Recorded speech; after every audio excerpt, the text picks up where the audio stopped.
தேவன் இதிலிருந்து எங்களுக்கு தப்பித்துக் கொள்ளும்படியான போக்கையும் தேவன் எங்களுக்கு வைத்திருக்கிறார். இன்றைக்கு அநேக இடத்துல இருக்கிற ஒரு பிரச்சனை, சோதனையை தாங்க முடியாது. பிரச்சனை வரும் பொழுது அதிலிருந்து அதை எப்படி நாம் தேவனுடைய வார்த்தையினூடாக நாம் கடந்து செல்லலாம், அதில் எப்படி நாம் இருந்து விடுதலை பெறலாம் என்று எங்களுக்கு தெரியாத வண்ணமாக நாங்கள் குழம்பிக் கொண்டு எங்களையும் குழப்பி, மற்றவர்களையும் குழப்பி, குடும்பத்தையும் குழப்பி தேவனுடைய அந்த ஜீவனுக்கு தூரமாய் விலகி போகிறது பார்க்கிறோம். இப்போ வேதம் எங்களுக்கு என்ன சொல்லிக் கொடுக்குது? நாம் எங்களுடைய நோக்கம் என்ன? அப்போஸ்தலனாகிய பவுல் கொரிந்தி சபைக்கு எழுதும் பொழுது சொல்கிறார், எல்லாரும் பந்தய சாலையிலே நாம் என்ன செய்கிறோம்? ஓடுகிறோம், பந்தயத்தை பெற்றுக்கொள்ள முடியாது. அந்த இலக்கு தேவன் எங்களுக்கு நியமித்திருக்கிற இலக்கு தான் என்னது? எங்களுக்கு நித்திய ஜீவனை கொடுப்பேன். அந்த நித்திய ஜீவனை நோக்கி ஓடுகிற இந்த பயணம் இலக்கானது, அது நாம் பிசக விடாமல் ஓடணும். இதில் இன்னொரு காரியம், இப்போ வேதம் என்ன சொல்லிக் கொடுக்குது எங்களுக்கு? நீங்களும் அவனவன் தன் சகோதரன் செய்த தப்பிதங்களை மனப்பூர்வமாய் மன்னியாமல் போனால் என் பரமபிதாவும் உங்களுக்கு இப்படியே செய்வார். இப்போ தேவனுடைய வார்த்தை எங்களுக்கு போதிக்கிறோம். நாங்கள் பாருங்கள், சிறு தவறு செய்துட்டால் நாங்கள் இப்படி ஒரு காரியம் இருக்குது, நாங்கள் பெரிய தவறு செய்வோம், ஆனால் அது எங்களோட கண்களுக்கு தெரியாது. இன்னொரு சகோடைய சிறு தவறாக இருக்கும் பொழுது அதை நாம் சுட்டி காட்டுவோம். அதிலிருந்து என்ன செய்வோம்? அவங்களை நாங்கள் மட்டம் தட்டுவோம், மட்டம் படுத்தி பெரிய காரியங்களை பேசுவோம். ஆனால் வேதம் என்ன சொல்கிறது? நீங்கள் உங்கள் சகோதரனை மனப்பூர்வமாய் மன்னிக்காவிட்டால் உங்கள் தப்புதங்களையும் தேவன் என்ன செய்ய மாட்டார்? ஒருபோதும் மன்னிக்க மாட்டார். நாங்கள் எவ்வளவு தான் பிரியமானவர்களே தேவனுடைய வார்த்தையை கேட்டிருக்கலாம், நாங்கள் செய்தின்னு சொல்கிறோம், தீர்க்கதரிசனுடைய செய்தி நாங்கள் கேட்டிருக்கலாம், அதை நாங்கள் பின்பற்றி வரலாம். ஆனால் நாங்கள் இந்த தேவன் சொல்கிற இந்த வார்த்தையின்படி நாங்கள் மனப்பூர்வமாய் அவர்களை மன்னித்து நாங்கள் ஏற்றுக்கொள்ளாவிட்டால் நாம் தேவனுடைய ராஜ்யத்துக்கு போக முடியாது. என்ற வேதம் எங்களுக்கு சொல்லிக் கொடுங்க. எங்களிடத்திலே மன்னிப்பு இல்லை. நாங்கள் கடந்து பேசுகிறதுல வாசிக்க முடியாது. கசப்பும் மூர்க்கமும் இப்படியான காரியம், இது கசப்பு இருந்தால் கூட நாம் என்ன செய்ய முடியாது? தேவனுடைய ராஜ்யத்திற்கு போக முடியாது. அப்போ எப்படியாப்பட்ட ஒரு வெளிப்பாடை நாம் பெற்றிருக்கிறோம். அது பேதுருக்கு நாங்கள் மத்தேயுவில் வாசிக்கும் பொழுது சொல்கிறார், பேதுரு தேவன் சொல்கிறாரு, ஜனங்கள் என்னை குறித்து யார் என்று சொல்லுகிறார்கள். அவ்வளவு ஒருத்தர் ஒரு மாதிரி சொல்லுகிறது நாங்கள் பார்க்குறோம். ஒரு தீர்க்கதரிசின்றாங்க, ஒரு எரோமியான்னு சொல்கிறாங்க, அல்லது எலியான்றாங்க. அப்போ அவர் கேட்குறாரு, இப்போ சீசரை பார்த்து கேட்குறாரு, அப்படி என்றால் நீங்கள் என்னை யார் என்று நினைக்கிறீங்க? நான் யார்? அப்போ சொல்கிறாங்க, நீ தான் தேவனுடைய குமாரன் ஆகிய கிறிஸ்து. அப்போ சொல்களே, இன்றைக்கு அதே விதமாய் நாம் இந்த பூமியிலே தேவன் எங்களை தெரிந்து கொண்டு எங்களுடைய காரியங்களை நடத்துவதற்காக ஒரு தீர்க்கதரிசியை அனுப்பினா நிறைய நல்ல ஒரு ஒரு சத்தியத்தை பெற்றிருக்கிறோம்.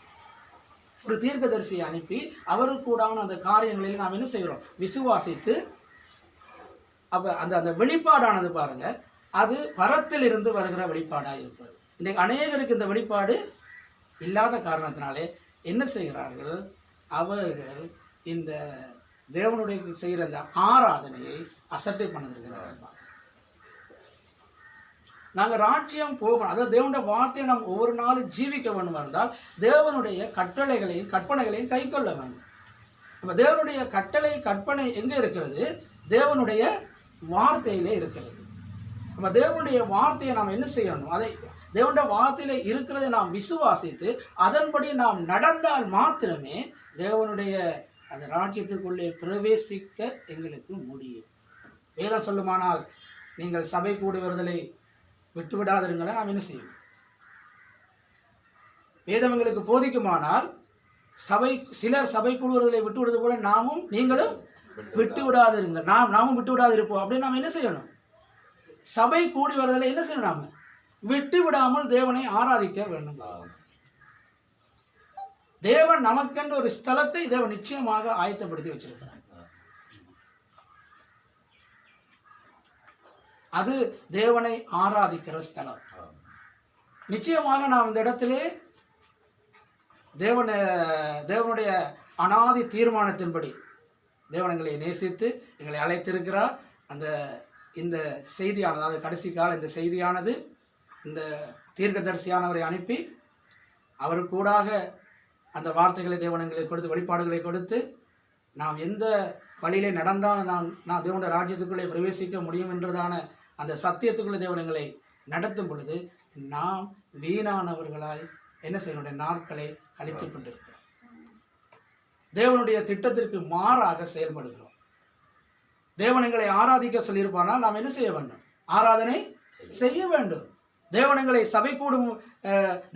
சபை கூடுதலை சொல்லியிருப்பாரானால் நாம் என்ன செய்ய வேண்டும்?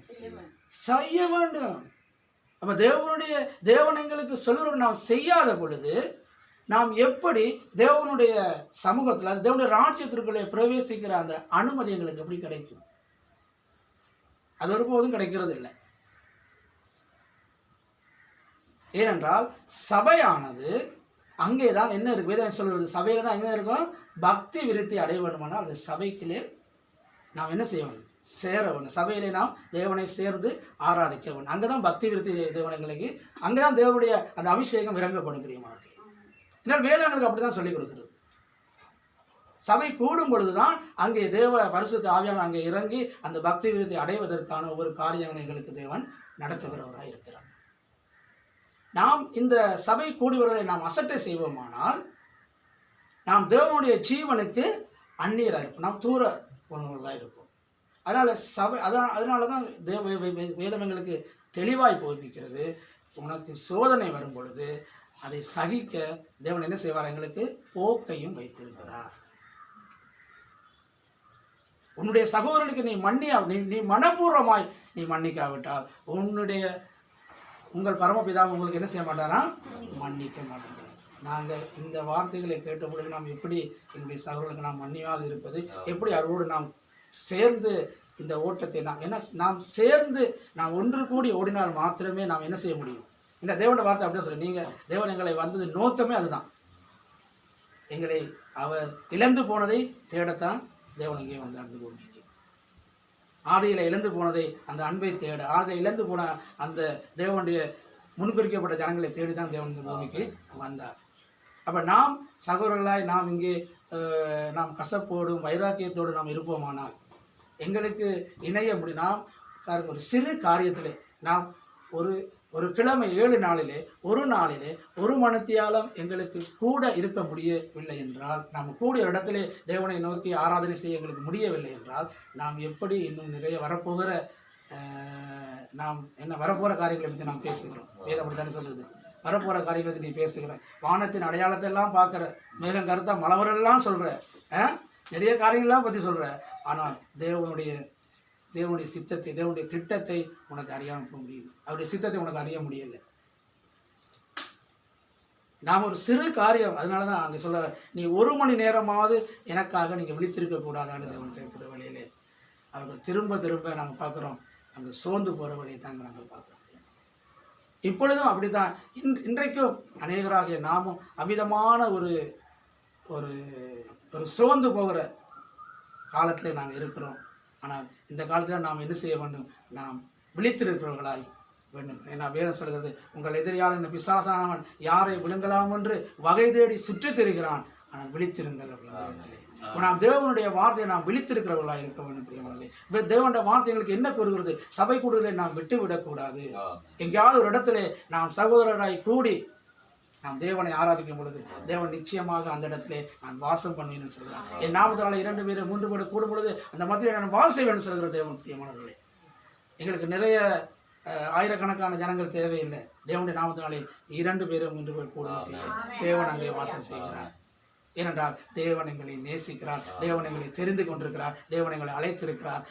அழைப்புக்கு பாத்திரவாங்கள எங்களை நடந்து கொடுக்க நாம் ஒவ்வொருவரும் அதை கவனத்தில் வைத்துக் கொள்ளுவோம்.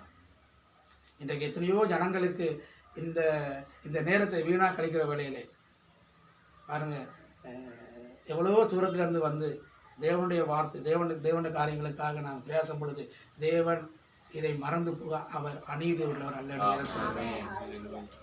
நிச்சயமாக தேவன் எங்களுக்கு அந்த ஆசீர்வாதத்தை வைத்திருக்கிறார். அதை நாம் அனுபவித்திருக்கிறோம். நாம் இன்னும் அனுபவிப்போம் தேவனுடைய காரியங்களிலே.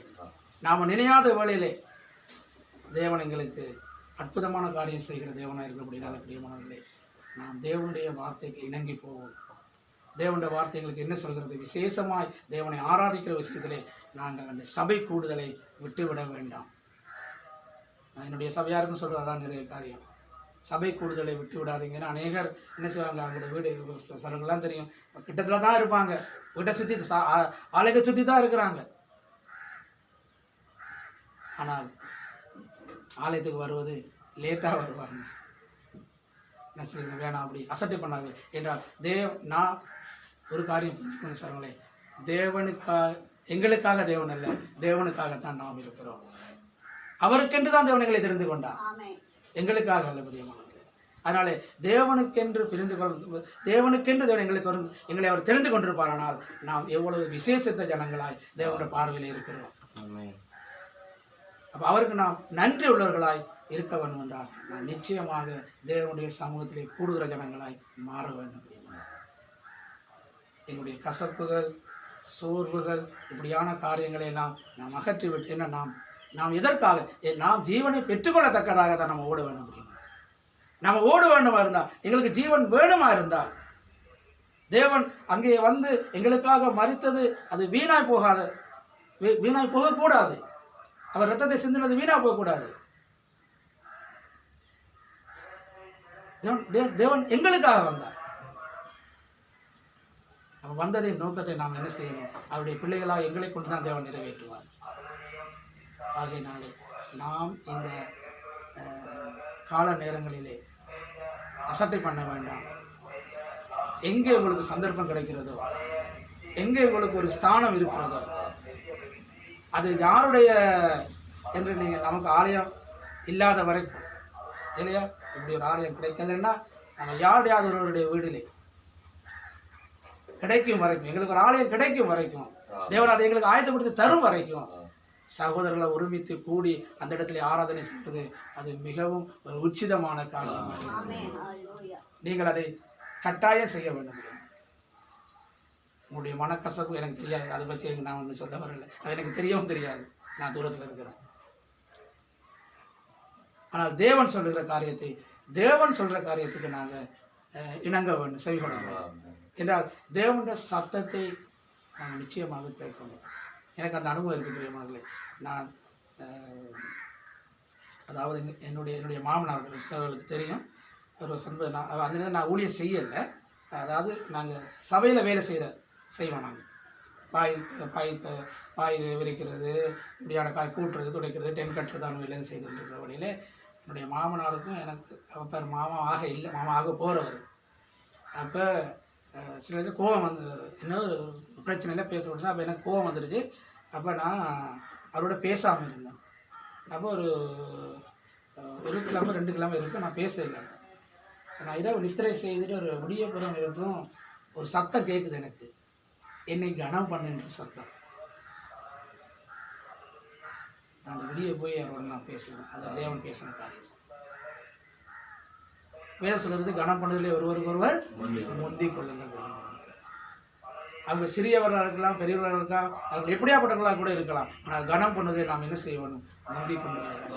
ஏனென்றால் இந்த பூமியிலே வேதம் சொல்கிறது, மனுஷன் உலகம் முழுவதையும் ஆதாயப்படுத்தி கொண்டாலும் தன் ஜீவனை நஷ்டப்படுத்துவான் அவனுக்கு. நாங்கள் எவ்வளவு பெரியவர்களாக இருக்கலாம் பிரியமானவர்களே, நாம் எவ்வளவு அறிவாளிகளாக இருக்கலாம், ஆனால் இது ஒன்றுமே தேவனுடைய பார்வைக்கு ஒன்றுமே இல்லை. வேதம் சொல்றது உலக ஞானியத்தை என்ன செய்தார்? பைத்தியக்காரனாக்கின்னு சொன்னார். ஆகையினாலே தேவன் இந்த பூமியிலே பாலகராக எங்களை தேவன் தெரிந்து கொண்டார், உங்களையும் என்னை தெரிந்து கொண்டிருக்கிறார். அவர் தேவன் தெரிந்து கொண்டதற்கு பாத்திரவானாக, உண்மை உள்ளவனாக நாங்கள் ஜீவிக்கும் பொழுது நிச்சயமாக தேவன் எங்களுக்கு வாக்களித்த, தேவன் கொடுத்து உங்களுக்கு தருவேன்னு சொன்ன அந்த நித்திய ஜீவனை எங்களுக்கு நிச்சயமாக தேவன் கொடுப்பார். அதற்காக எங்களுக்கு ஒரு இலக்கு இருக்கிறது. அந்த இலக்கை நோக்கி நாம் பயணம் செய்வோம். கர்த்தர் ஒவ்வொருவரையும் ஆசீர்வதிப்பார்.